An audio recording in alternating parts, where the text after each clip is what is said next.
আজকে আমাদের যে টপিকসটা বা চ্যাপ্টারটা সেটা হচ্ছে সিমেট্রিক্যাল ফল্ট ক্যালকুলেশন বা সিমেট্রিক্যাল ফল্ট কি। এই চ্যাপ্টারে পুরোটা না, আমরা যেগুলো টপিকস বা যে আর্টিকেল গুলো বলবো সেগুলো তোমরা শুধু পড়বা। তো এখানে বলা হয়েছে সিমেট্রিক্যাল ফল্ট। সিমেট্রিক্যাল ফল্টের ক্ষেত্রে বলা হয়েছে, এখানে দেখো ইন্ট্রোডাকশনে, যে most of the faults on the power system lead to a short circuit condition. ঠিক আছে, বেশিরভাগই পাওয়ার সিস্টেমের যে ফল্টটা হয়ে থাকে সেটা একটা শর্ট সার্কিট কন্ডিশন মূলত হয়ে থাকে। তো বলা হচ্ছে যে when such a condition occurs, যখন এই কন্ডিশনটা দ্যাট মিন্স শর্ট সার্কিট কন্ডিশনটা ঘটে, a heavy current, that means called short circuit current, heavy current মানে হচ্ছে short circuit current. Short circuit current কথার অর্থটাই হচ্ছে যে সেখানে বেশি পরিমাণ কারেন্ট যাবে। ঠিক সেখানে বেশি পরিমাণ কারেন্ট যাবে, নরমাল যে কারেন্ট যাওয়ার কথা সেই কারেন্টের চেয়ে অনেক বেশি পরিমাণ কারেন্ট হবে। একটা সিস্টেম যখন শর্ট সার্কিট হবে তখন তোমাকে বুঝতে হবে যে সেই সিস্টেমে রেজিস্ট্যান্সের মান কমে গেছে, দ্যাট মিন্স অলসো দা একদম নিয়ারলি জিরোর কাছাকাছি গেছে। দ্যাট মিন্স যে পরিমাণ কারেন্ট যাওয়ার কথা তার চেয়ে অনেক বেশি পরিমাণ কারেন্ট সেখানে যাবে।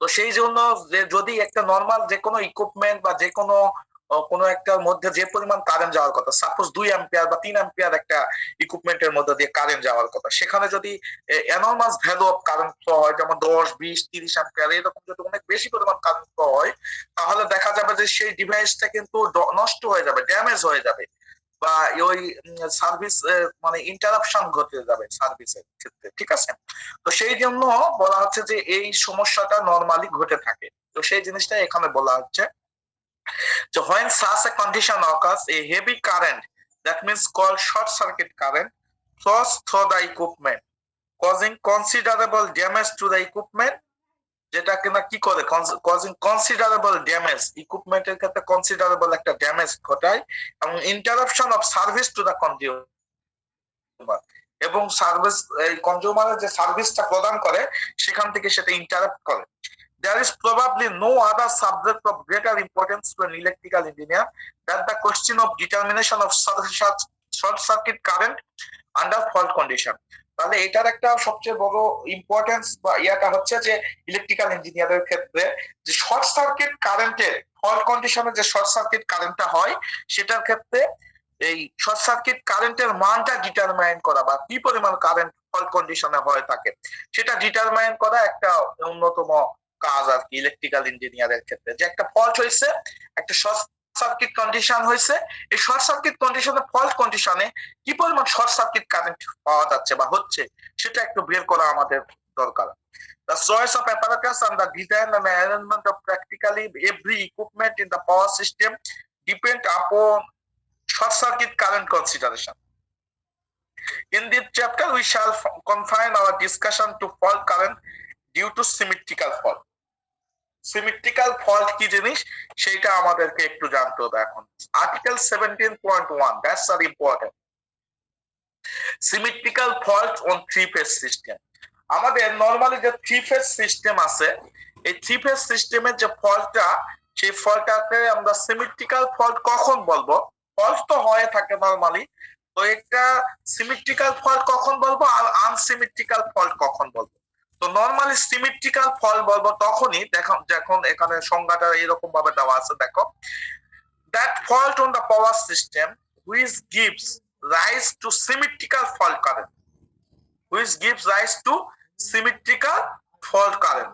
ঠিক আছে, তো সেই জিনিসটা বলা হচ্ছে যে that is equal fault current in the lines with 120 degree displacement is called as symmetrical fault। অর্থাৎ এখানে যেটা বলা হয়েছে যে যে পাওয়ার সিস্টেমে যে যে কারেন্টটা আমরা ইকুয়াল ফল্ট, যে ফল্ট কারেন্টটা হবে, এই ফল্ট কারেন্টটা যদি ইকুয়ালি হয়ে থাকে, প্রতিটা ফেজে সেম পরিমাণ যদি হয়ে থাকে, আমাদের তিনটা ফেজ আছে, তিনটা ফেজ আমরা জানি থ্রি ফেজ সিস্টেমে তিনটা ফেজ, তো তিনটা ফেজেই যদি ফল্টটা পাওয়ার সিস্টেমে যদি তিনটা ফেজেই যে ফল্ট কারেন্টটা আমাদের হবে, এই ফল্ট কারেন্টটা যদি ইকুয়াল হয় তিনটা ফেজেই, ইকুয়াল ফল্ট কারেন্ট, ঠিক আছে, ইন দা লাইনে যদি আমাদের থ্রি ফেজ লাইনে যদি তিনটা ফল্ট কারেন্টের মানে যদি সমান হয়, অর্থাৎ একটা প্রতিটা ফেজে ফল্ট কারেন্টের মান সমান, কোনোটার ক্ষেত্রে কম বেশি না, equal fault current in the lines with 120 degree displacement. আমরা জানি যে থ্রি ফেজ সিস্টেমের ক্ষেত্রে প্রতিটা ফেজের সাথে প্রতিটা ফেজের অ্যাঙ্গেল হচ্ছে 120 ডিগ্রি, অর্থাৎ তিনটা ফেজ ওয়ান, মানে আমাদের যদি তিনটা ফেজ হয় রেড, ইয়েলো এবং ব্লু, রেড এবং ইয়েলোর মাঝে যে অ্যাঙ্গেল, এই অ্যাঙ্গেলটা 120 ডিগ্রি। ইয়েলো এবং ব্লুর মাঝে যে অ্যাঙ্গেল সেটা হচ্ছে আমাদের 120 ডিগ্রি, এবং ব্লু এবং ইয়ার মাঝে যে অ্যাঙ্গেল সেটাও আমাদের হচ্ছে 120 ডিগ্রি, অর্থাৎ এই মিলে হচ্ছে আমাদের 360 ডিগ্রি। তো যেটা আমাদের এই জন্য আমাদেরকে থ্রি ফেজ সিস্টেমে আমাদেরকে যেটা হচ্ছে যে থ্রি ফেজ সিস্টেমে প্রতিটা যে লাইন, এই লাইনের ফল্ট কারেন্টের মানটা যদি সমান হয় তাহলে সেই ফলটাকে আমরা সিমেট্রিক্যাল ফল বলবো। এটা সংজ্ঞাটা ইজি, এটা এইভাবে লিখলেই হবে, that fault on the power system, ওই ফল্ট পাওয়ার সিস্টেমের ওই ফল্টে হুইচ যেটা কি করে gives rise to symmetrical fault current, which gives rise to symmetrical fault current, অর্থাৎ ফল্ট কারেন্টের মানটা যেটাতে সিমেট্রিক্যাল। সিমেট্রিক্যাল ফল্ট কারেন্ট বলতে কি বোঝাচ্ছে, এখানে বলা হয়েছে that is equal fault current, equal fault current in the line, অর্থাৎ 120 ডিগ্রি ডিসপ্লেসমেন্ট থাকবে তাদের মাঝে এবং ফল্ট কারেন্টের মান ইকুয়াল হবে, মানে সমান হবে, প্রতিটা ফেজে সমান হবে, সেই সিস্টেমটাকে বা সেই ইয়াটাকে আমরা সিমেট্রিক্যাল ফল্ট বলবো, সেই সিস্টেমটাকে আমাদের সিমেট্রিক্যাল ফল্ট বলবো। এখানে বলা আছে যে সিমেট্রিক্যাল ফল্ট অকার্স কখন ঘটে থাকে, when যখন all the three conductors of a three phase line are brought together simultaneously into a short circuit condition। ঠিক আছে, এই যে এখানে একটা ফিগার দেখানো হয়েছে, এই ফিগারটা একটু লক্ষ্য রাখো, যেমন এটা একটা ফেজ, এটা একটা ফেজ, এটা একটা ফেজ, দেখো এটা একটা ভি আর বলতে রেড, রেড বুঝাচ্ছে, এটা ওয়াই বলতে ইয়েলো, আর বি বলতে ব্লু, অর্থাৎ আমরা তিনটা ফেজটা তিনটা ইয়া দ্বারা যদি আমরা ইন্ডিকেট করি রেড, ইয়েলো এবং ব্লু, তাহলে ভি আর বলতে এটা রেড এর ভোল্টেজ বোঝাচ্ছে, ইয়েলো বলতে ওয়াই বলতে ইয়েলো ভোল্টেজ বোঝাচ্ছে, আর ব্লু বলতে ব্লুর ভোল্টেজ বোঝাচ্ছে। ঠিক আছে, তাহলে রেড, ইয়েলো এবং ব্লু, তো এই যে তিনটা আছে আমাদের, এই তিনটার ক্ষেত্রে আমাদের যেটা দেখতেছি, তো সেইটা হচ্ছে আমাদের, এটা হচ্ছে রেড লাইনের ভোল্টেজ, অর্থাৎ রেড ফেজের ভোল্টেজ, এটা হচ্ছে ইয়েলো ফেজের ভোল্টেজ, এটা হচ্ছে ব্লু ফেজের ভোল্টেজ, বা এটা হচ্ছে আমাদের, এটা হচ্ছে লাইন যেটা যদি বলি, এই লাইনটা হচ্ছে আমাদের রেড এর ফেজ, রেড ফেজ, এই লাইনটা হচ্ছে আমাদের ওয়াই ফেজ, আর এটা হচ্ছে ব্লু ফেজ। এই তিনটাই যখন আমাদের একসঙ্গে, দেখো এখান থেকে একটা টানা হয়েছে, এখান থেকে একটা টানা হয়েছে, এখান থেকে টানা হয়েছে, এই লাইনের ভোল্টেজ হচ্ছে আই আর, মানে হচ্ছে রেড এর কারেন্ট, এটা হচ্ছে ওয়াই, ওয়াই ফেজের কারেন্ট, এটা হচ্ছে ব্লু, মানে ব্লু ফেজের কারেন্ট। এই তিনটাই যখন একসাথে সিমultaneously একসাথে যদি শর্ট সার্কিট হয়ে থাকে, অর্থাৎ এখানকার, এখানকার এবং এখানকার এই তিনটা মিলে যদি কোন সময় একসঙ্গে শর্ট সার্কিট ঘটে থাকে, তাহলে সেই সিস্টেমটাকে, সেই ফলটাকে আমরা শর্ট সার্কিট ফল, আমাদের শর্ট সার্কিট কন্ডিশন যখন ঘটে থাকবে তখন এই ফলটাকে আমাদের সিমেট্রিক্যাল ফল বলবো। কেননা সিমেট্রিক্যাল, একই সঙ্গে ফল্ট হয়েছে, দেখো এইটা, এইটা এবং এইটাও, রেড, ইয়েলো এবং ব্লু, এই তিনটা ফেজ, এই যে তিনটা ফেজ, তিনটা ফেজ, এটা তিনটা ফেজ দেখানো আছে, এই তিনটা ফেজে যদি এক মাথা একসঙ্গে যুক্ত থাকে এবং এখানে যদি কোনো একটা ফল্ট হয়, তাহলে এই ফল্টটা পুরাটার সাথেই কিন্তু রিলেটেড, এই রেড এর সাথেও রিলেটেড, ইয়েলোর সাথেও রিলেটেড, ব্লুর সাথেও রিলেটেড, মানে এই পজিশনে যে শর্ট সার্কিট যেটা লেখা আছে, এখানে যদি কোনো একটা শর্ট সার্কিট ঘটে থাকে বা ফল্ট হয়ে থাকে, তাহলে কিন্তু তিনটাতেই সমানভাবে ফল্ট কারেন্ট চলে যায়, কারণ এখানে কি একসাথে যুক্ত করা আছে যেহেতু, তাহলে এই একসাথে যুক্ত করা থাকলে যদি কোনো ফল্ট হয়ে থাকে, তাহলে সেই ফলটাকে আমরা বলবো মূলত শর্ট সার্কিট ফল্ট, এবং এইটাকে আমরা সিমেট্রিক্যাল ফল বলবো, এই ফলটাকে আমরা মূলত সিমেট্রিক্যাল ফল বলবো। তো সেই জিনিসটাই এখানে বলা আছে, this type of fault gives rise to symmetrical current, এই ধরনের ফল্টে যেটা আমাদের কারেন্ট যেটা পাওয়া যাবে বা গিভ রাইজ যেটা কারেন্ট পাওয়া যায়, সেইটা হচ্ছে symmetrical current, that is equal fault current with 120 degree displacement, যেটা আগেও বলছি, ফল্ট কারেন্টের মান ইকুয়াল হবে কিন্তু তাদের মধ্যে 120 ডিগ্রি ডিসপ্লেসমেন্ট হবে, অর্থাৎ এই যে যেটা আমি আগেও বলছি, এই রেড এবং ইয়েলো এই দুইটার মাঝে ফেজ, যেটা ফেজ অ্যাঙ্গেল, নরমালি এসির ক্ষেত্রে কিন্তু ফেজ অ্যাঙ্গেল থাকে, তাহলে তাহলে এই দুটার মধ্যে ফেজ যে অ্যাঙ্গেল যেটা বা ডিসপ্লেসমেন্ট যেটা সেটা 120 ডিগ্রি। আবার ওয়াই থেকে ভি যেটা ইয়েলো আর ব্লুর মধ্যে যে ফেজ ডিসপ্লেসমেন্ট বা সেটা হচ্ছে আমাদের এটা 120 ডিগ্রি। আবার এই ব্লু এবং রেড এই দুটার মাঝেও হচ্ছে ডিসপ্লেসমেন্ট হচ্ছে 120 ডিগ্রি। তাহলে এই যে প্রতিটার মাঝে যদি 120 ডিগ্রি ডিসপ্লেসমেন্ট থাকে এবং যদি ফল্ট কারেন্টের মান ইকুয়াল হয়, অর্থাৎ যে ফল্টটা হবে, এই যে শর্ট সার্কিট হয়ে যাওয়া মানে একটা ফল্ট হয়েছে, এই ফল্ট কারেন্টের মানটা যদি সমান হয় এবং এই প্রতিটা যদি ডিসপ্লেসমেন্ট একটার সাথে আরেকটা ডিসপ্লেসমেন্ট যদি 120 ডিগ্রি থাকে, তাহলে সেই অবস্থানটাকে বা সেই পজিশনটাকে আমরা নরমালি কি বলে থাকি, সিমেট্রিক্যাল ফল্ট বলে থাকি। সেই সিস্টেমটাকে বা সেই ইয়াটাকে আমরা নরমালি সিমেট্রিক্যাল ফল্ট বলে থাকি।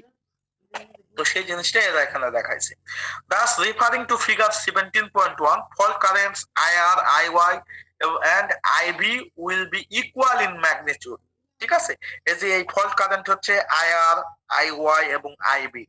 এই যে IR মানে হচ্ছে রেড ফেজের যে কারেন্ট IR, IY বলতে ওয়াই ফেজের যে কারেন্ট, ঠিক আছে, আর ব্লু আইবি বলতে ব্লু ফেজের যে কারেন্ট।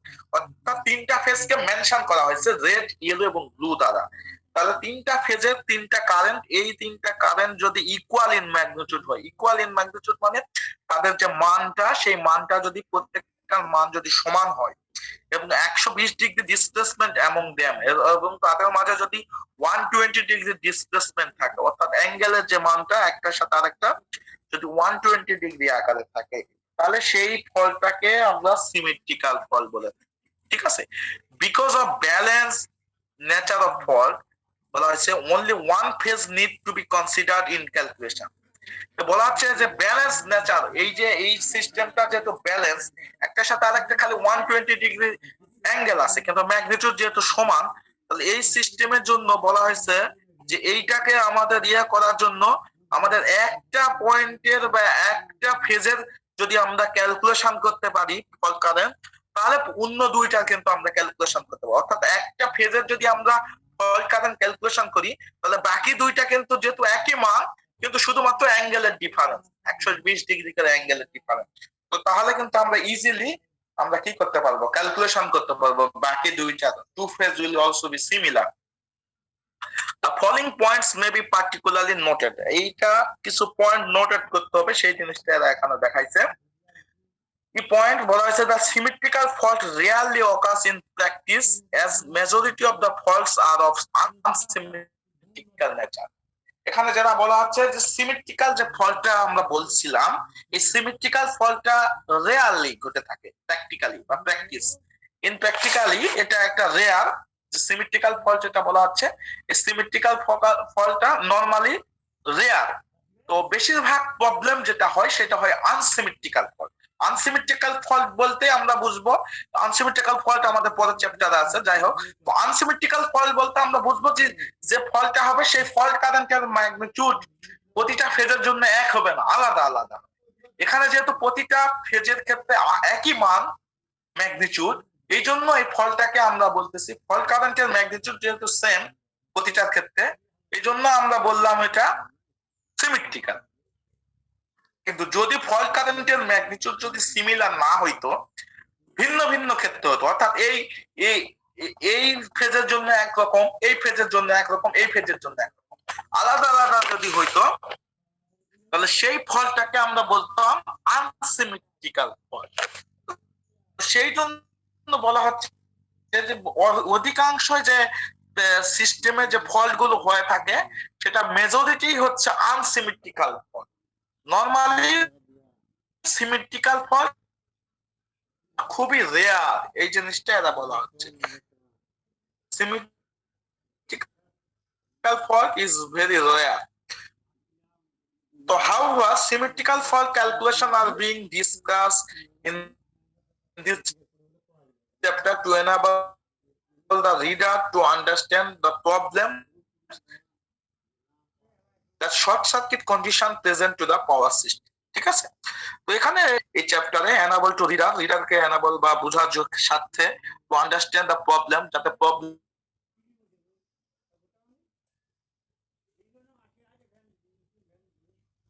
প্রবলেম গুলো বুঝতে পারে সে।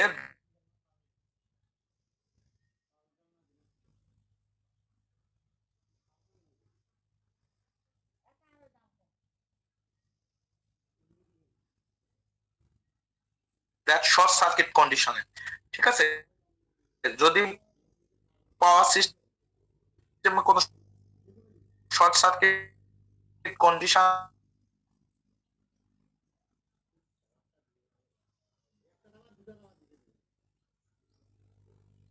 হয়ে থাকে এবং সেখানে যদি সিমেট্রিক্যাল ফল্ট হয়ে থাকে, তাহলে সেই সিমেট্রিক্যাল ফল্ট কারেন্ট ক্যালকুলেশনের যে প্রসিডিউরটা সেটা বোঝানোর ক্ষেত্রে এখানে বোঝানো হয়েছে। স্যার আপনার কথা আটকে যেতেছে স্যার। এরপরে বলা হচ্ছে যে the symmetrical fault is the most safety duty হচ্ছে শর্ট সার্কিট ফল্ট হয়ে ঠিক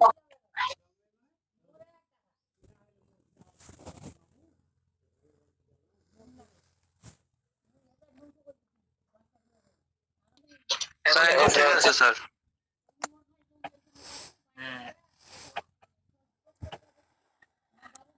তো যেটা বলতেছিলাম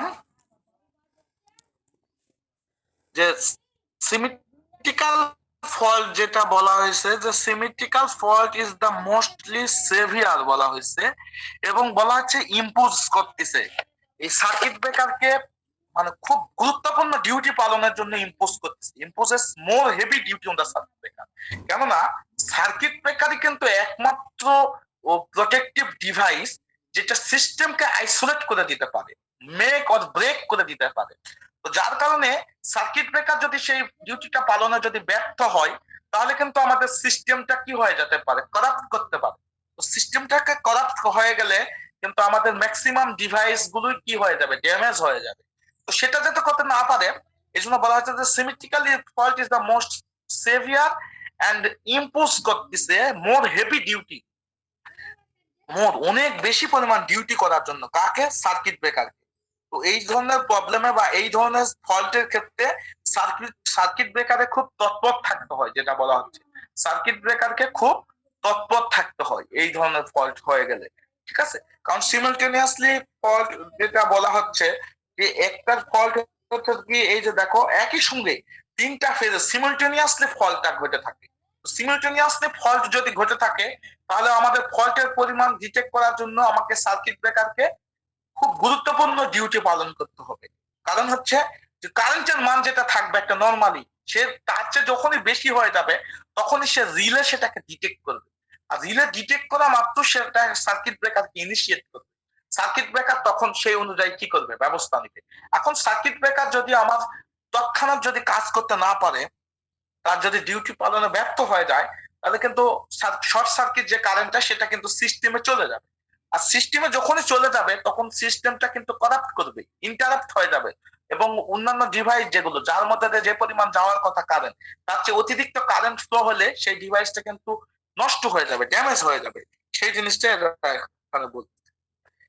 তো লিমিটেশন অফ ফল্ট কারেন্ট, এটা একটু দেখি। ঠিক আছে, limitation of fault current, fault কারেন্টের লিমিটেশন। এখানে একটা সিস্টেম সিঙ্গেল লাইন একটা ডায়াগ্রাম দেখানো হয়েছে, এই ফিগার 17.2। দেখো এখানে জি লেখানো হয়েছে, মানে এটা দ্বারা এই যে এখানে যে একটা চিহ্ন দেওয়া আছে, একটা ভিতরে একটা সাইনোসয়েডাল চিহ্ন আর এখানে গোল চিহ্ন, এটা দ্বারা জেনারেটর বোঝাচ্ছে, ঠিক আছে। জেনারেটর, দ্যাট মিন্স এই জেনারেটর বলতে আমরা বুঝবো যে এখান থেকে আমাদের সাপ্লাই যাচ্ছে, সাপ্লাই যেটা, যেমন এটাকে আমরা পাওয়ার প্ল্যান্ট ধরে নিতে পারি, ঠিক আছে, পাওয়ার প্ল্যান্টও ধরে নিতে পারি। তো এখান থেকে আমাদের সিস্টেমে আমাদের কি হচ্ছে, যাচ্ছে আর কি নরমালি, এখান থেকে আমাদের নরমালি যেটা জেনারেশন, যেটা সেই জেনারেশনটা শুরু হচ্ছে। জেনারেশনটা শুরু হয় নরমালি, এখানে একটা ট্রান্সফরমার দেখানো হয়েছে। আমাদের ট্রান্সমিশন লাইনে বিভিন্ন ধরনের ট্রান্সফরমার ইউজ করা হয় থাকে। প্রথমে আমরা জেনারেশনের পরপরই আমরা normally step up transformer use করি ভোল্টেজটাকে বাড়ানোর ক্ষেত্রে, স্টেপ আপ করে আমরা ট্রান্সমিশন লাইনে ছেড়ে দিই, ঠিক আছে। এরপরে আমরা কি ইউজ করে থাকি নরমালি, এরপরে আমরা বিভিন্ন ক্ষেত্রে সাব স্টেশনে আমরা স্টেপ ডাউন ট্রান্সফরমার ইউজ করে থাকি, বিভিন্ন ধরনের ট্রান্সফরমার ইউজ করে থাকি। এই জন্য এই ট্রান্সমিশন লাইনে এখানে একটা ট্রান্সফরমারের সিম্বল দেওয়া হয়েছে, তার মানে জেনারেশনের পরে আমরা যেগুলো ইউজ করে থাকি সেগুলো হচ্ছে মূলত ট্রান্সফরমার ইউজ করে থাকি। ট্রান্সফরমারের পরে এখানে এই যে আমাদের এখানে একটা লোড, এই যে তীর চিহ্ন যেটা বোঝানো হয়েছে, মানে এটা একটা ডিস্ট্রিবিউশন সাইডে গেছে, দ্যাট মিন্স এটা লোডে চলে গেছে। এটা আমরা সিঙ্গেল লাইন ডায়াগ্রামের কিছু সিম্বল ইউজ করছি এখানে, যেমন এটা দ্বারা জেনারেটর, এটা হচ্ছে ট্রান্সফরমার, আর এই যে লাইনটা নীল কালির যে লাইনটা, এটা দ্বারা কিন্তু আমরা ট্রান্সমিশন লাইন বোঝাবো। আর এইটা হচ্ছে এই যে ট্রান্সমিশন লাইনের লাস্টে যে তীর চিহ্ন, এটা দ্বারা আমরা লোড বোঝাবো। তার মানে এটা হচ্ছে ডিস্ট্রিবিউশন সাইডে আমাদের একটা গ্রাহক বা যে কোনো একটা প্রান্ত যুক্ত আছে। তো এইখানে যে একটা তীর চিহ্ন আবার মাঝখানে এরকম আঁকা করে বাঁকা করে এফ দেওয়া আছে, তার মানে বলা হচ্ছে যে কোনো একটা কারণে যদি এই রকম একটা সিস্টেমে বা এইরকম একটা লাইনে, ট্রান্সমিশন লাইনে যদি ফল্ট হয়ে থাকে, ঠিক আছে, একটা সিস্টেমের যদি কোনো কারণে এইরকম একটা পয়েন্টে যদি ফল্ট হয়ে থাকে বা শর্ট সার্কিট হয়ে থাকে, তাহলে আমাদের কি হবে সেই জিনিসটা এরা এখানে বুঝাইছে। ঠিক আছে, তো বলা হচ্ছে যে হয় না short circuit occurs at any point in a system. এই যে এখানে এই যে সিস্টেমটা দেখানো হয়েছে, এটা কোনো একটা পয়েন্টে যদি কি হয়ে থাকে, শর্ট সার্কিট হয়ে থাকে, তো বলা হচ্ছে যে short circuit current is limited by the impedance of the system up to the point of fault. Short circuit যে কারেন্টটা হবে, এই কারেন্টটা লিমিটেড একটা হবে by the impedance of the system.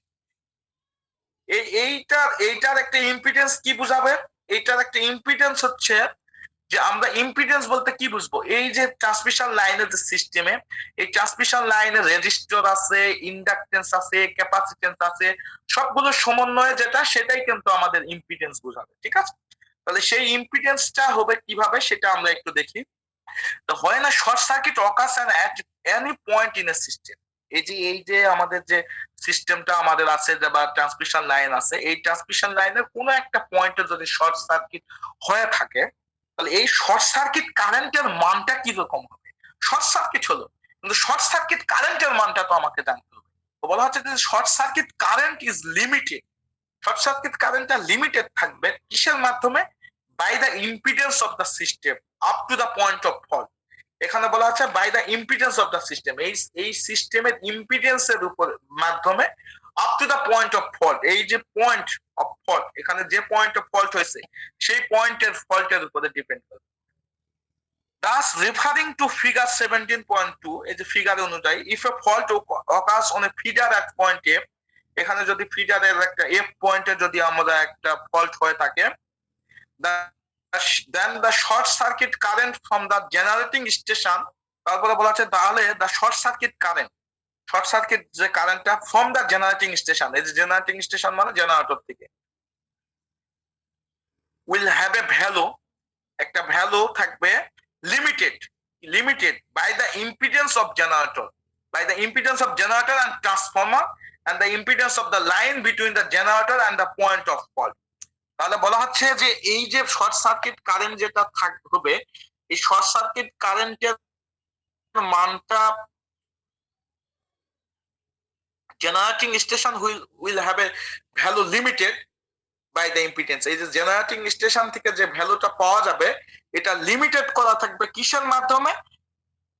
এই জেনারেটিং স্টেশন এবং জেনারেটর এবং এই যে ট্রান্সফরমার, এটার মাঝে যে ইম্পিডেন্স এবং impedance of the line between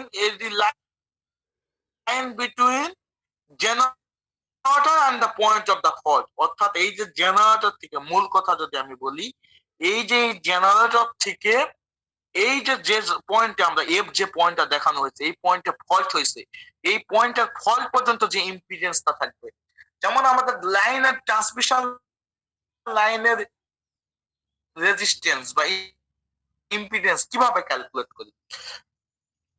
তো আমাদের যখন লেন্থ যত বাড়বে, আমাদের কিন্তু রেজিস্ট্যান্সের মান তত বাড়বে। এখানে কিন্তু লেন্থ বাড়তিছে, লেন্থ বাড়া মানে হচ্ছে এই জেনারেটিং স্টেশন থেকে এই এফ পয়েন্ট পর্যন্ত, এটা কিন্তু একটা টোটাল ট্রান্সমিশন লাইন। তার মানে এখানে কিন্তু তার আছে, ঠিক আছে, মাঝে মাঝে ট্রান্সফরমার আছে, তার মানে কি এখানে ইন্ডাকটেন্সও আছে, ঠিক আছে। আছে। তারপরে আরো আমাদের এবং হচ্ছে আমাদের রেজিস্ট্যান্স এই এর সমন্বয় কিন্তু তাহলে এই জেনারেটিং স্থান থেকে এই পর্যন্ত যে ইম্পিডেন্সটা আছে এই ইম্পিডেন্সের উপর ভিত্তিতে কিন্তু এখানে কারেন্টের মান হবে। তার মানে আমি যদি তোমার আলোকে ক্লিয়ার করি যে আই কোয়াল এর মানটা হচ্ছে ভি আর মান যদি আমাদের বাড়ে স্যার আপনার কথা আবারও বেঁধে যাচ্ছে। সার্কিট কারেন্টের মান একটু কম পাওয়া যাবে। কারণ কি I equal to V by Z, তাহলে জেড এর মান যার বেশি হবে তার কিন্তু আই এর মান কম হবে। শর্ট সার্কিট কারেন্টের মান কম হবে তখনই যখন ইম্পিডেন্সের মান আমার কি হয়ে যাবে, বেড়ে যাবে। যদি শর্ট সার্কিট কারেন্টের মান কম হবে যদি ইম্পিডেন্সের মান আমাদের বেড়ে যায়। তো সেই জিনিসটা এরা এখানে বলতেছে, দেখো this shows that the knowledge of the impedance of various equipment and circuit in the line of the system is very important for the determination of the short circuit current. যেটা বলা হয়েছে যে impedance of the various equipment and circuit, ঠিক আছে, that means impedance এর মানটা very important বলা হয়েছে, ঠিক আছে, শর্ট সার্কিট কারেন্টের মানটা ডিটারমিনেশন করার জন্য।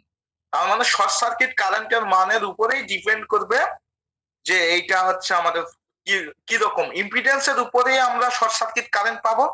আর এই শর্ট সার্কিট কারেন্টটা পাওয়ার জন্য আমাদের কি ইম্পিডেন্সের মানটা জানা দরকার, ইম্পিডেন্সের মানটা কি রকম হবে সেই জিনিসটা এখানে বলতেছে। ইন মেনি সিচুয়েশন বলা হচ্ছে the impedance limiting the fault current sir are আপনার largely স্ক্রিন তো দেখা যাচ্ছে না।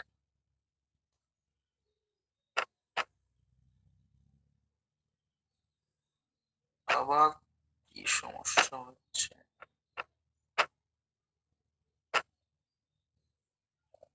এখন দেখা যায় না?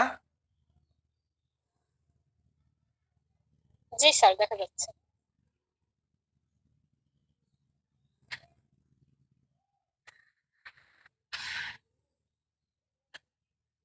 এখানে বলা হয়েছে দেখো in many situation the impedances limiting the fault current are largely reactive such as transformer, reactors এবং জেনারেটর। যেটা বলতেছিলাম এই যে ট্রান্সফরমার, তারপরে জেনারেটর, রিঅ্যাক্টর, এগুলোর ক্ষেত্রে যেটা হয় সেটা হচ্ছে ইম্পিডেন্সটা নরমালি যেটা হবে ফল্ট কারেন্টের মানটা লার্জলি রিঅ্যাক্টিভ। কারণ হচ্ছে এগুলোতে রিঅ্যাকট্যান্স ইউজ করা হয়েছে, দ্যাট মিন্স এখানে ইন্ডাকটেন্সের পরিমাণটা বেশি। ইন্ডাক্টর বলছে, ট্রান্সফরমার বলো, জেনারেটর বলো, এগুলোতে কিন্তু ইন্ডাকটেন্স আছে, ইন্ডাকটেন্সের পরিমাণ আছে, যার কারণে এগুলো কিন্তু রিঅ্যাক্টিভ, এগুলোতে রিঅ্যাকট্যান্সের পরিমাণ বেশি, যার কারণে এগুলো লার্জলি রিঅ্যাক্টিভ বলা হয়েছে। আবার কেবল এবং লাইনস আর মোস্টলি রেজিস্টিভ। কেবল বলতে এই যে তার, যেটা অর্থাৎ কেবল এবং লাইন বলতে ওই যে আমাদের ট্রান্সমিশন লাইন এবং কেবল যেটা বোঝানো হয়েছে সেটা কিন্তু আমাদের কি নরমালি রেজিস্টিভ বলা হয়েছে। তার মানে এগুলোতে মোস্টলি রেজিস্ট্যান্স বেশি থাকে, তো কেবল এবং line. But where the total reactance in calculation exceed 3 times the resistance, the latter is usually neglected. Total reactance যেটা, সেই টোটাল রিঅ্যাকট্যান্সটা ক্যালকুলেশনের জন্য বলা হচ্ছে the 3 times the resistance। এই যে আমাদের রেজিস্ট্যান্সের যে মানটা, যে ওই রিঅ্যাকট্যান্স যখন ক্যালকুলেশন করব এই রিঅ্যাকট্যান্সের মানটা কিন্তু রেজিস্ট্যান্সের চেয়ে বেশি হবে। কেননা আমাদের রেজিস্ট্যান্সটা শুধুমাত্র কেবল এবং লাইন।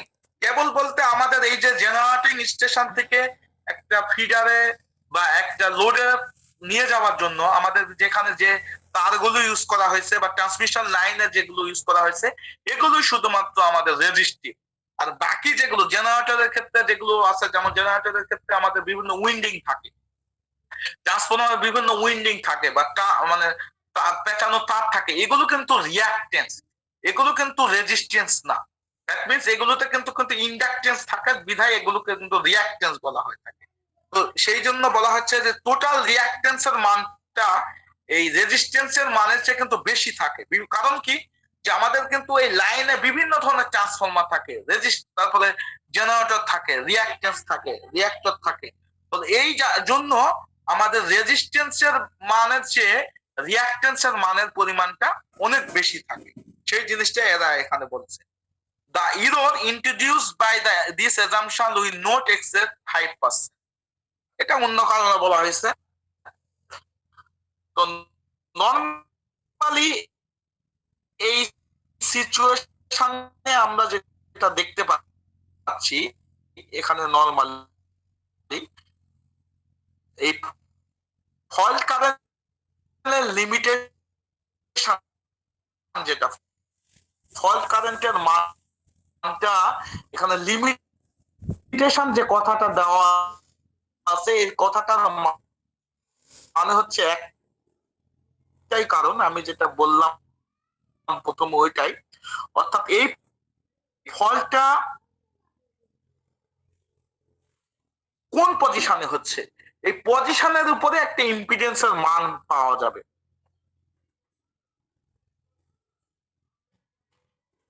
যেমন আবারও বলি, এই ফলটা যদি আমার এই যে জেনারেটরের পরে যদি হতো, তাহলে এখানকার এই জেনারেটর এবং এই যে এইটুকু ট্রান্সমিশন লাইনের যে রেজিস্ট্যান্স, সেইটুকু যে রিঅ্যাকট্যান্স থাকবে সেই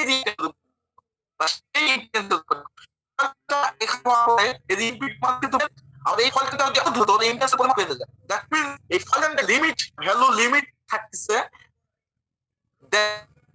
ডিপেন্ডস আপন ইম্পিডেন্স। ইম্পিডেন্স আবার ভ্যারি করতেছে কিসের উপরে, এটা কোন পজিশনে থাকতেছে। ইম্পিডেন্স যত এই যে জেনারেটিং স্টেশনের যত কাছে থাকে যায়, আর ইনসের পরিমাণ দেখলে সেখানে শর্ট সার্কিট, এখানে লিমিট করে দেওয়া হয়েছে, লিমিটেশন অফ ফল্ট কারেন্ট বলা হয়। তো এইখানে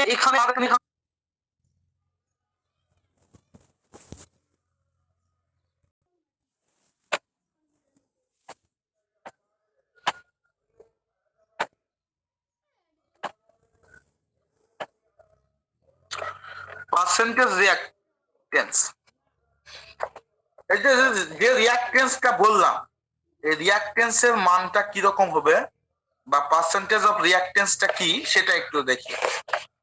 যেমন the reactance of generator, transformer, reactors, etc. is usually expressed in percentage reactance to permit rapid short circuit calculation. ঠিক আছে?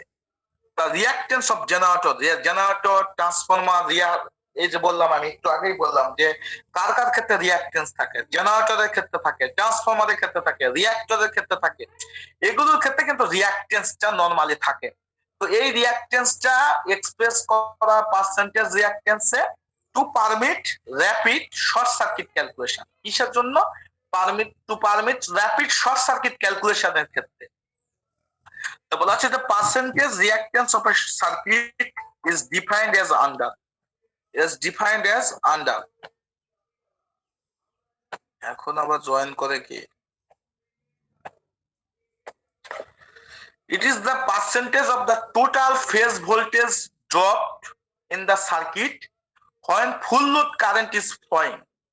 এটা দা কি phase voltage drop in the circuit এর মানটা কি রকম হবে সেটা এখানে দেখো।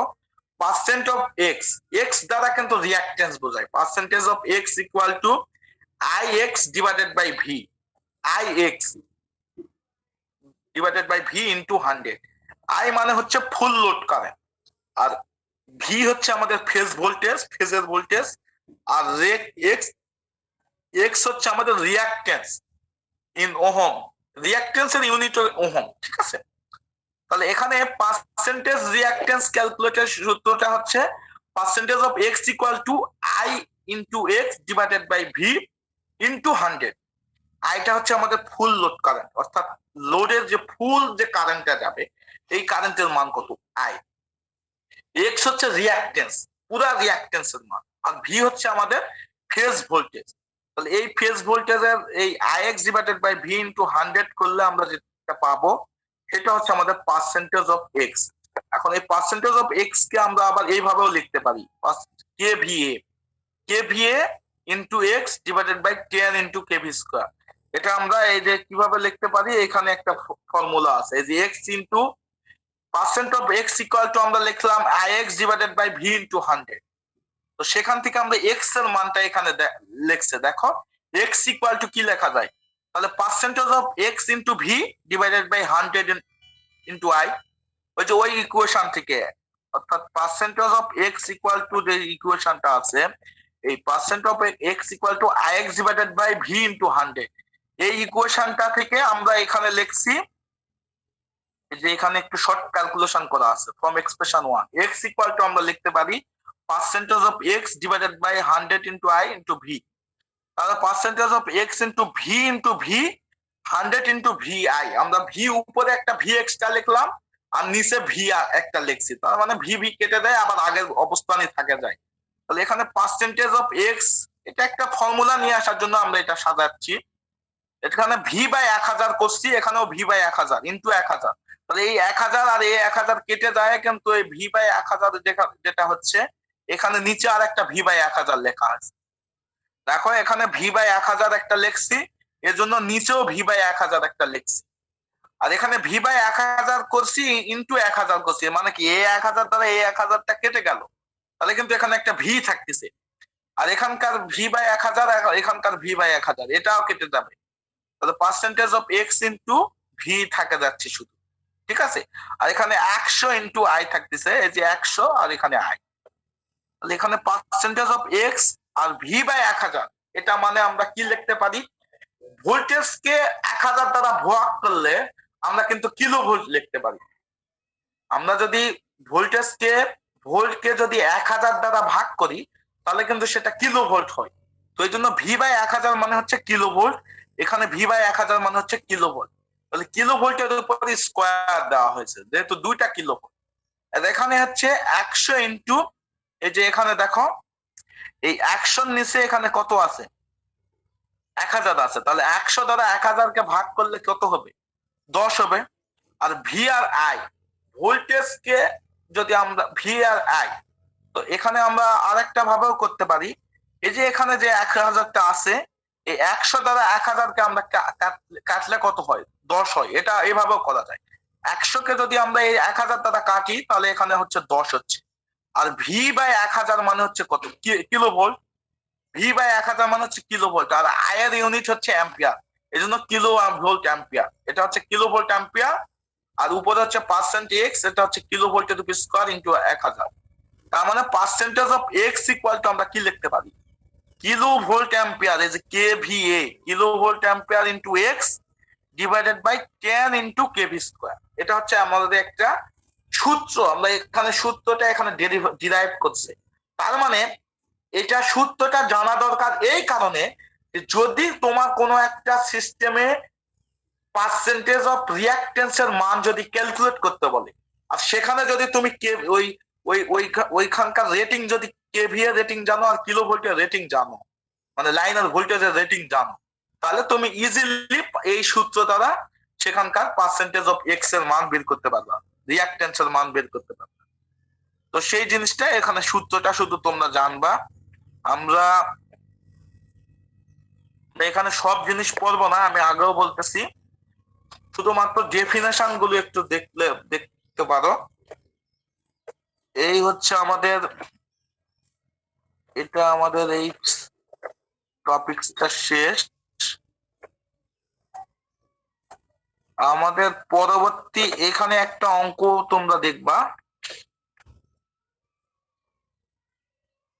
এই যে যেটা আমরা যে নিয়মে বললাম সেই কথাটা এখানে একটা অঙ্ক দ্বারা করে দেওয়া আছে, এক্সাম্পল 17.2, ঠিক আছে, 17.2 অঙ্কটা একটু দেখবা শুধু, ঠিক আছে। A 3-phase 20 megavolt ampere 10 kilovolt alternator has internal reactance of 5% and negligible resistance. Find the external reactance per phase to be connected in series with the alternator so that steady current on the short circuit does not exceed 8 times the full load current. Full load current এর মানটা এখানে কিভাবে বের করছে, আমরা সূত্র জানি I equal to এই যে আমাদের যে পাওয়ারের যে মানটা দেওয়া আছে 20 মেগাভোল্ট, এটাকে √3 ইন্টু ভি, এই যে √3 ভি এর মান হচ্ছে 10 কেভি, 10 ইন্টু 10 পাওয়ার কিউ, এটা দ্বারা ভাগ করে আমরা ফুল লোড কারেন্টের মান পাই। ফুল লোড কারেন্টের মানটা হচ্ছে 1154.7 ভোল্টেজ পার ফেজ। এই 10 কিলো ভোল্ট যে ভোল্টেজটা, এটা কিন্তু লাইনের ভোল্টেজ।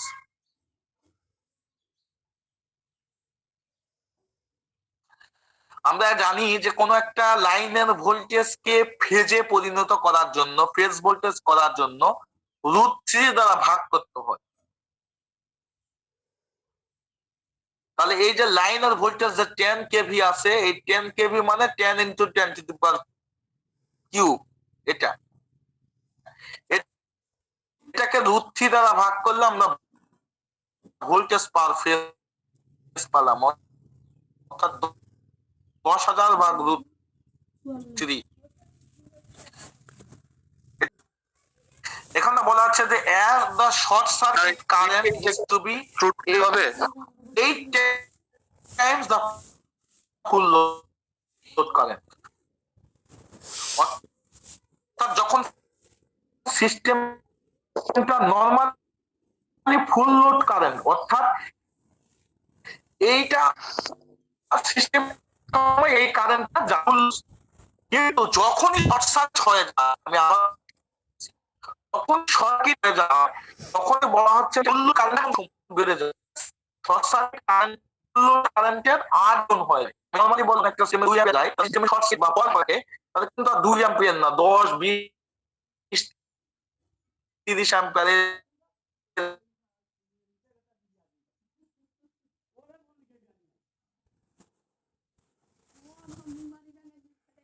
এখানে পার্সেন্টেজ রিঅ্যাকট্যান্স যেটা বলা বের করা হয়েছে, এটা হচ্ছে 12.5%। তাহলে এখানে বলা হচ্ছে যে এক্সটার্নাল রিঅ্যাকট্যান্স, ইন্টারনাল রিঅ্যাকট্যান্স হচ্ছে 5%, ঠিক আছে। তাহলে যদি টোটাল রিঅ্যাকট্যান্স হচ্ছে, পার্সেন্টেজ রিঅ্যাকট্যান্স হচ্ছে 12.5, এর মধ্যে বলা হয়েছে পার্সেন্ট হচ্ছে, হ্যালো স্ক্রিন দেখা যাচ্ছে না।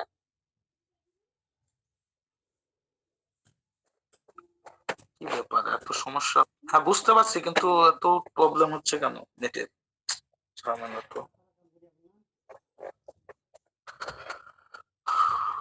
এখানে যেটা বের হয়েছে টোটাল পার্সেন্টেজ রিঅ্যাকট্যান্স, যেটা 12.5% আমরা পাইলাম। তো এখানে বলা হচ্ছে, অঙ্কেই বলা হয়েছে যে ইন্টারনাল রিঅ্যাকট্যান্স 5%। তো ইন্টারনাল টোটাল যদি টোটালটা হচ্ছে ইন্টারনাল প্লাস এক্সটার্নাল মিলে। তো এখানে বলা হচ্ছে যে ইন্টারনাল রিঅ্যাকট্যান্সটা 5%, তাহলে বাকি এক্সটার্নাল রিঅ্যাকট্যান্সটা কত হবে? টোটাল রিঅ্যাকট্যান্স হচ্ছে 12.5, তাহলে ইন্টারনাল হচ্ছে 5, তাহলে এক্সটার্নাল হবে 12.5 থেকে 5 ভাগ করলে মানে বিয়োগ দিলে 7.5%, তাহলে এক্সটার্নাল রিঅ্যাকট্যান্সটা হচ্ছে 7.5%। তাহলে এখানে বলা হচ্ছে যে লেট x ওহম বি দা পার ফেজ এক্সটার্নাল রিঅ্যাকট্যান্স, পার ফেজে এক্সটার্নাল রিঅ্যাকট্যান্স যেটা, সেটা ধরে নিলাম x ওহম। তাহলে নাও পার্সেন্টেজ রিঅ্যাকট্যান্স আমরা একটু আগে Ix divided by V into 100, তাহলে পার্সেন্টেজ রিঅ্যাকট্যান্স এটা আমরা যেটা বের করলাম 7.5, তাহলে 7.5 ইকুয়াল টু এই I এর মান আমরা জানি 1154.7 into x divided by V এর মান হচ্ছে, V হচ্ছে ফেজ ভোল্টেজ। ফেজ ভোল্টেজ কত এখানে? এই যে 10,000 বাই √3 ইনটু 100। এখান থেকে যে আমরা x এর মানটা যেটা পাইলাম, এখান থেকে x এর মানটা ক্যালকুলেশন করে আমরা পাইছি 0.375 ওহম। এটা হচ্ছে আমাদের রিঅ্যাকট্যান্স এর মান। তো নরমালি এখানে বলা হয়েছে যে থ্রি ফেজ এই যে সিস্টেমটা, external reactance per phase to be connected in series with the alternator, ঠিক আছে। তো so that static current on short circuit does not exceed 8 বেশি এক্সিড না করে, এইরকম একটা এক্সটার্নাল রিঅ্যাকট্যান্স এর ডিজাইন করতে বলছে। তাহলে পার্সেন্টেজ রিঅ্যাকট্যান্স এর মান 0.375 ওহম যদি হয় তাহলে আমরা দেখতেছি যে শর্ট সার্কিট যে কারেন্টের মানটা ফুল লোড কারেন্টের 8 টাইমকে এক্সিড করবে না। তো সেই ডিজাইনটা এখানে এরা করা হয়েছে। তোমরা শুধু এই 17.2 নাম্বার অঙ্কটা দেখবা, এই রিলেটেড অঙ্কটা একটু করবা, এই 17.2, ঠিক আছে? 7.2 অঙ্কটা একটু ভালো করে দেখবা। এই রিলেটেড একটা টিউটোরিয়াল মনে হয় আছে একই রকম, শুধু এখানে মানটা একটু চেঞ্জ করে দেওয়া আছে মনে হয়। তো ওই অঙ্কটা আর এই অঙ্কটা একটু ভালো করে করবা, বললে এই চ্যাপ্টারটা আপাতত তোমাদের এটা হচ্ছে আনসিমেট্রিক্যাল ফল্ট, ওটা একটু অল্পই আলোচনা করা হবে।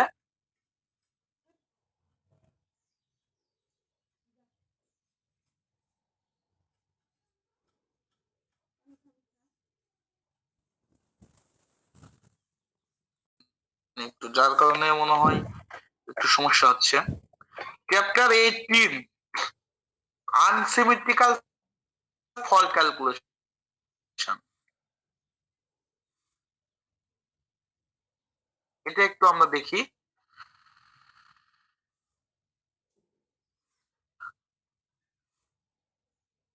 তো ওইখানে আমরা যেটা বললাম সিমেট্রিক্যাল, আনসিমেট্রিক্যাল ফল্ট কিন্তু একটু ডিফারেন্ট।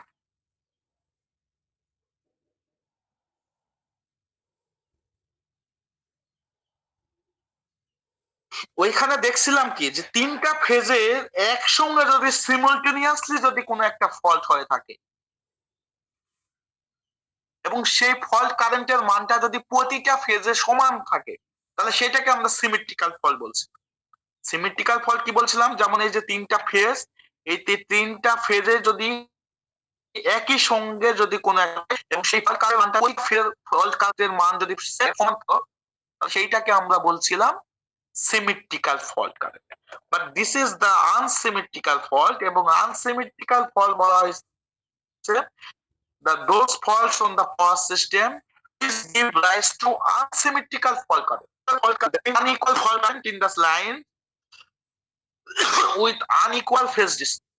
লাইনের unequal fault current এর মান equal unequal with unequal phase displacement। আগেরটাতে যেমন রেড, ইয়েলো এবং ব্লু, এই যে তিনটা ফেজ আমরা বলি নরমালি, এই রেড, ইয়েলো এবং ব্লু তিনটার ক্ষেত্রে আমাদের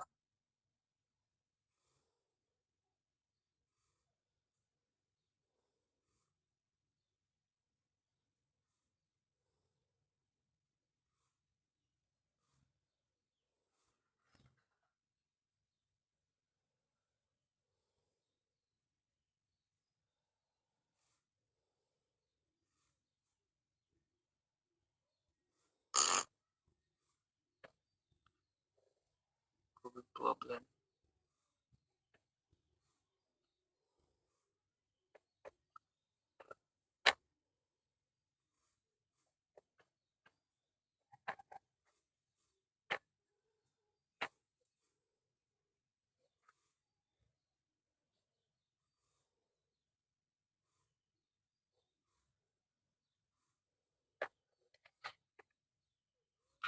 তো যেটা বলতেছিলাম যে এই ধরনের ফল্টের ক্ষেত্রে ফল্ট কারেন্টের মানটা আনইকুয়াল, অর্থাৎ প্রতিটা ফেজ তাদের মধ্যে ফেজ ডিসপ্লেসমেন্ট থাকতে পারে, আনইকুয়াল ফেজ ডিসপ্লেসমেন্ট।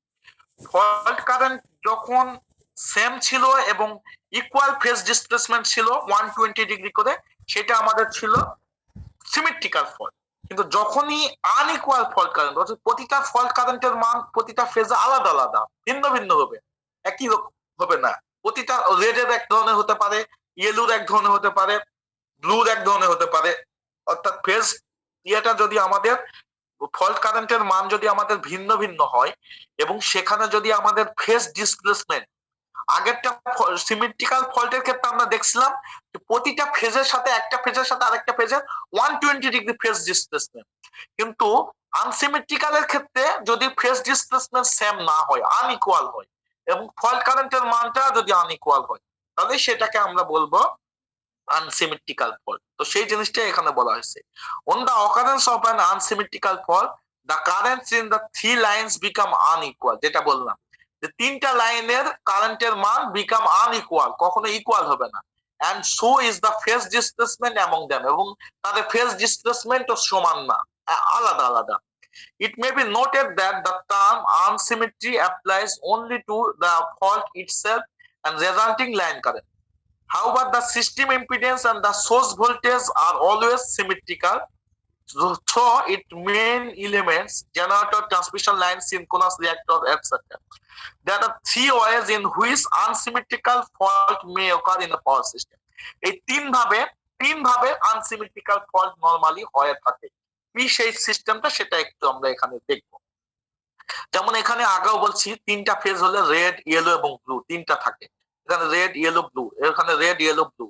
এখন এই যে ফল্ট কোথায় হতে পারে বা কোথায় হবে সেটা ডিপেন্ড করবে এই যে এই আনসিমেট্রিক্যাল ফল্টটা নরমালি তিনটা ওয়েতে হতে পারে. যেমন সিমেট্রিক্যাল ফল্ট কি হয়েছিল, এখান থেকে এখানে এই রেড থেকে রেড, ইয়েলো এবং ব্লু একসাথে কানেক্ট ছিল এবং একসাথে ফল্ট হয়েছে, এবং এই জন্য আমাদের ফল্ট কারেন্টের মানটা সব জায়গায় সমানভাবে বিস্তৃত ছিল. কিন্তু এখানে কিন্তু একভাবে হয় না. যেমন দেখো এখানে এই যে শুধুমাত্র single line to ground fault, যেমন তিন ধরনের ফল্ট হয়ে থাকে. আনসিমেট্রিক্যাল ফল্ট মূলত তিন উপায়ে হয় বা তিন প্রকার. যেমন single line to ground fault, এই যে এখানে একটা সিঙ্গেল লাইন, এই সিঙ্গেল লাইনের সাথে যদি সিঙ্গেল লাইনের সাথে গ্রাউন্ডের এর মাঝে যদি কোনো ফল্ট হয়ে থাকে, অর্থাৎ এই দুটা বাদেই রেড এবং ইয়েলো কোনো কানেকশনই নাই, তাহলে ব্লু যেটা এইরকম একটা ফেজ, দ্যাট মিন্স একটা ফেজ বা একটা লাইন, এই লাইনের সাথে আমাদের যে গ্রাউন্ড যেটা, এই লাইন থেকে গ্রাউন্ড, একটা সিঙ্গেল লাইন থেকে গ্রাউন্ডের এর মাঝে যদি কোনো ফল্ট হয়ে থাকে তাহলে সেটাকে আমরা বলবো single line to ground fault. অর্থাৎ একটা লাইন এবং গ্রাউন্ড এর মাঝে যদি ফল্ট হয়ে থাকে তাহলে এটাও একটা ফল্ট. এই ফল্টটা আনসিমেট্রিক্যাল, কেননা এই রেড এবং ইয়েলো এটা কোনো সংস্পর্শেই আসলো না, শুধুমাত্র ব্লু এবং এই যে গ্রাউন্ড, অর্থাৎ একটা লাইনের সাথে গ্রাউন্ডের যে ফল্টটা হলো, এইটাকে আমরা বলবো single line to ground fault, এবং এটা this is the one types of the unsymmetrical fault.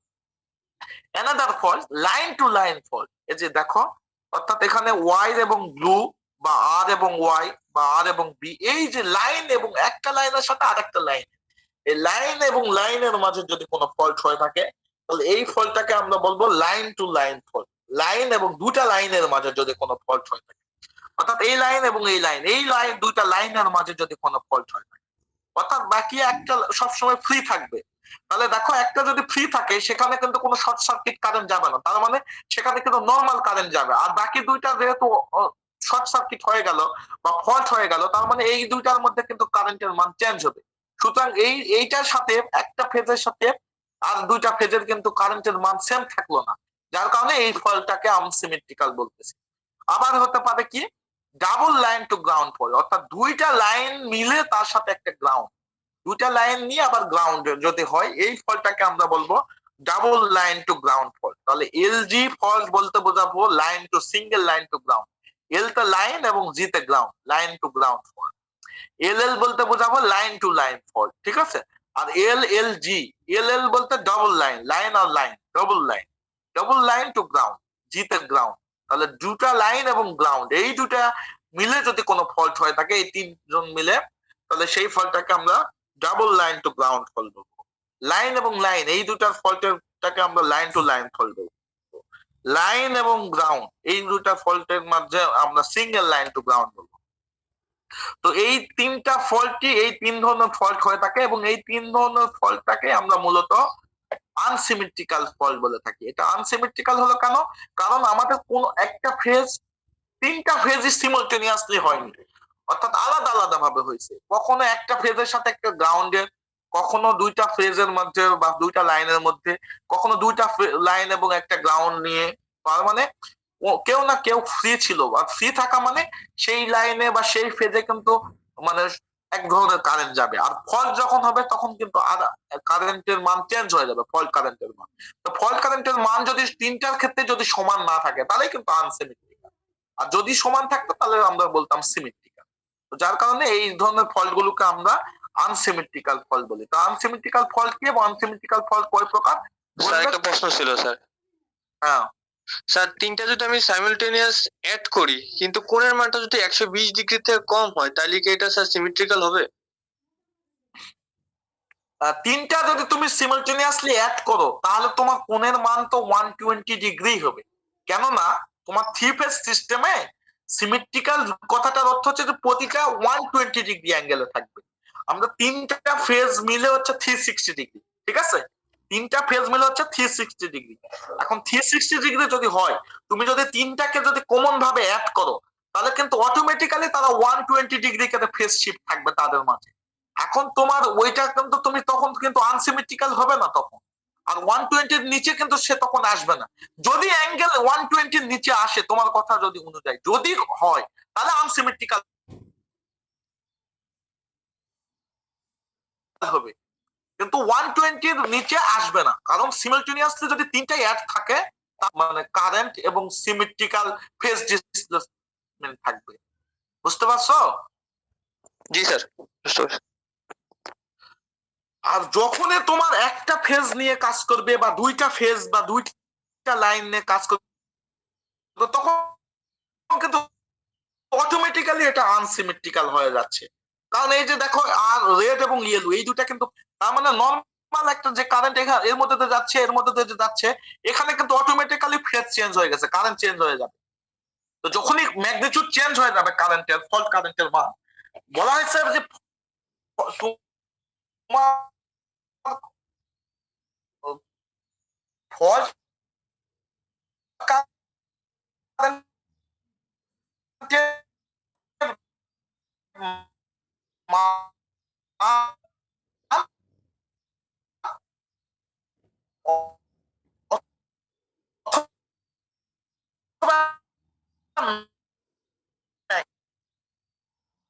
মান মানে কারেন্ট স্যার আপনার কথা বেঁধে যাচ্ছে, শুনতে মানে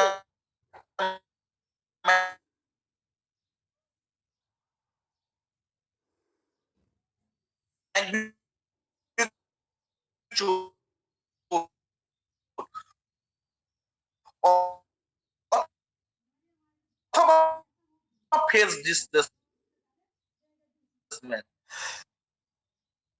অর্থাৎ তুমি যদি বলো, তোমার কথাটা ঠিক আছে যে যদি আমাদের মান ঠিক থাকলো কিন্তু অ্যাঙ্গেল যদি ভিন্ন হয় তাহলেও কিন্তু আমাদের কি হবে,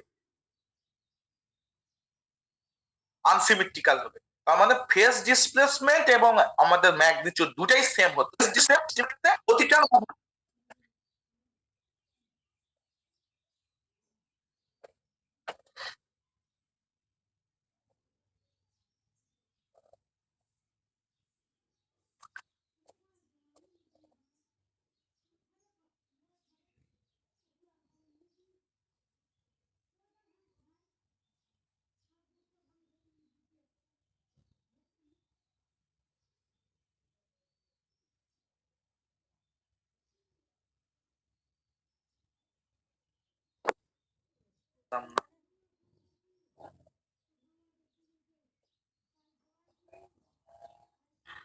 সরি, আমার এখানে নেটওয়ার্ক খুবই প্রবলেম করতেছে।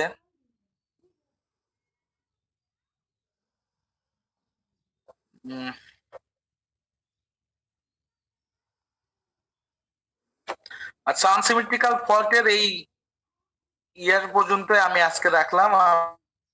আমি আগামী ক্লাসে আবার এখান থেকে শুরু করব ইনশাল্লাহ।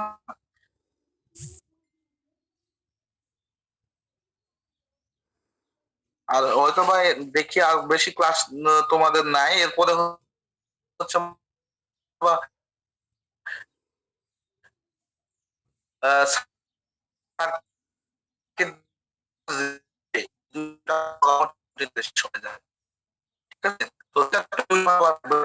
এগুলো তো ডিটেলস বলা হয় নাই। নেটওয়ার্কের আমার খুবই প্রবলেম হচ্ছে, সরি এই জন্য।